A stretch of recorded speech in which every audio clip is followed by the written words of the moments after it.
मैला आंचल के दूसरे खंड के 14वें परिच्छेद में कमली को गोदाम घर में बंद कर दिया जाता है और वह अपना अधिकतर समय अपने पेट के बच्चे के साथ रोते हंसते हुए व्यतीत करती है। विश्वनाथ प्रसाद डॉक्टर प्रशांत से जेल में भेंट करने के लिए जाते हैं, लेकिन पुलिस वाले उन्हें जेल में डॉक्टर प्रशांत से मिलने नहीं देते हैं। प्यारू से डॉक्टर प्रशांत को यह ज्ञात होता है कि कमली डॉक्टर प्रशांत का फोटो उठा करके ले गई है और उसे रोज सुबह उठकर देखती है। 15वें परिच्छेद में बालदेव शीघ्र अतिशीघ्र मेरीगंज गांव लौटना चाहते हैं। आश्रम में पहुंचकर बालदेव लक्ष्मी के प्रति क्रोधित होते हुए कहते हैं कि वे नए विद्यार्थियों के साथ सत्संग क्यों कर रही है। लक्ष्मी भी इस आक्षेप से घबरा जाती है और क्रोधित होती है। बालदेव चंदन पट्टी जाने के लिए तैयार हो जाते हैं तो लक्ष्मी रोने लगती है। अंत में दोनों में सुलह हो जाती है। 16वें परिच्छेद में पुलिस डॉक्टर प्रशांत से चलित्र कर्मकार के विषय में अनेक प्रश्न पूछती है, किंतु डॉक्टर प्रशांत उनको मना करते हैं कि वे किसी चलित्र कर्मकार को नहीं जानते हैं। उधर विधानसभा में प्रश्न उठाया जाता है कि प्रशांत को नजरबंद क्यों किया गया है। 17वें परिच्छेद में जेल से कचहरी जाते हुए मार्ग में कालीचरण अपनी पार्टी के सेक्रेटरी को नमस्कार करता है। कालीचरण को इस तथ्य से बहुत परेशानी है कि उसकी पार्टी के अन्य सदस्य वासुदेव, सुनरा और सनीचरा नामक व्यक्ति जेल में डकैतों से हिल मिलकर क्यों रहते हैं। वह अपनी निर्दोषता सिद्ध करने के लिए जेल से भाग जाने का निश्चय करता है और सोमा और वासुदेव की सहायता से निकल भागता है। पुलिस उसका पीछा करती है और उसकी जांघ में गोली लग जाती है। बगल के जंगल में जाकर के कालीचरण छिप जाता है। 18वें परिच्छेद में जेल से भागे कालीचरण की खोज में पुलिस द्वारा मेरीगंज आने पर और उसकी मां को परेशान करने का वर्णन किया गया है। गांव के लोगों को घरों से निकालकर उनसे पूछताछ की जा रही होती है। तभी इस बीच गांधी जी की हत्या किए जाने का समाचार मिलने से सारे गांव में हैरानी और स्तब्धता की लहर दौड़ जाती है। 19वें परिच्छेद में गांधी जी के अंतिम संस्कार का वर्णन करते हुए दिखाया है और उस अवसर पर गांव के नर नारी बेहोश होकर के गिर जाते हैं। 20वें परिच्छेद में बावन दास रामकृष्ण आश्रम से बड़ी ही खिन्न दशा से मेरीगंज लौटते हैं और वे कहते हैं कि अब सुनना सुनाना क्या रह गया है, सब कुछ चौपट हो गया है। बावन दास बालदेव को उन पत्रों को भी सौंप जाते हैं जो उन्हें महात्मा गांधी द्वारा लिखे गए थे और हिंदुस्तान तथा पाकिस्तान की सीमा पर स्थित कलीमुद्दीनपुर गांव की ओर चल पड़ते हैं। इस गांव में जोरदार तस्करी का दौर चल रहा होता है। यहाँ सीमेंट, चीनी और कपड़े से लदी तस्करी की गाड़ियों को बावन दास उनके आगे खड़े होकर के रोक लेते हैं और उनके साथ जा रहे सिपाही को बावन दास पहचान लेते हैं।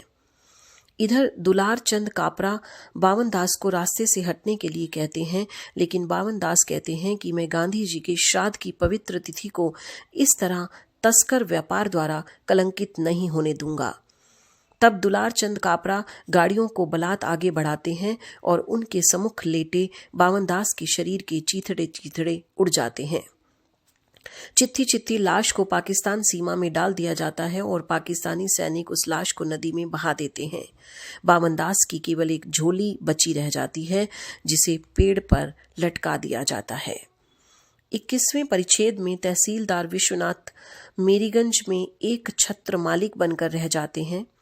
राम कृपाल सिंह अपनी शेष बची जमीन को फसल सहित रेहन पर रखकर तीर्थ स्थल की ओर निकल जाते हैं। खिलावन यादव के 5 हल मात्र 1 हल में परिणत हो जाते हैं।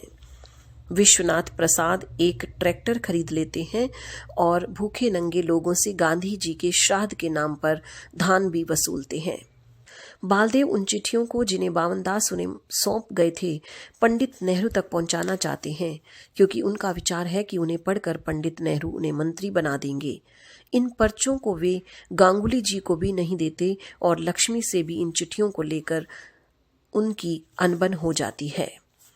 22वें परिच्छेद में छत पर खड़े विश्वनाथ प्रसाद को कमली के पुत्र होने की सूचना दी जाती है, तो वे आदेश देते हैं कि बच्चे की आवाज ड्योढ़ी से बाहर नहीं आनी चाहिए और यदि बच्चा रोए तो उसका गला दबा दिया जाए।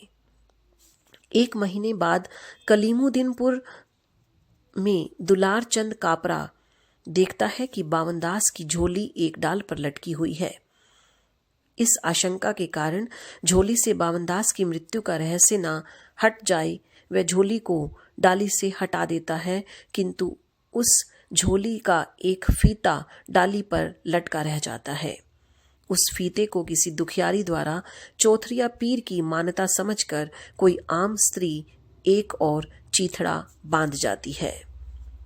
इस परिच्छेद का समापन इस सूचना के साथ किया जाता है कि ममता कलेक्टर को आदेश देकर प्रशांत को जेल से छुड़ाने का प्रयास करती है और जेल से छूटा हुआ प्रशांत ममता और प्यारू को लेकर मीरीगंज की ओर चल पड़ते हैं।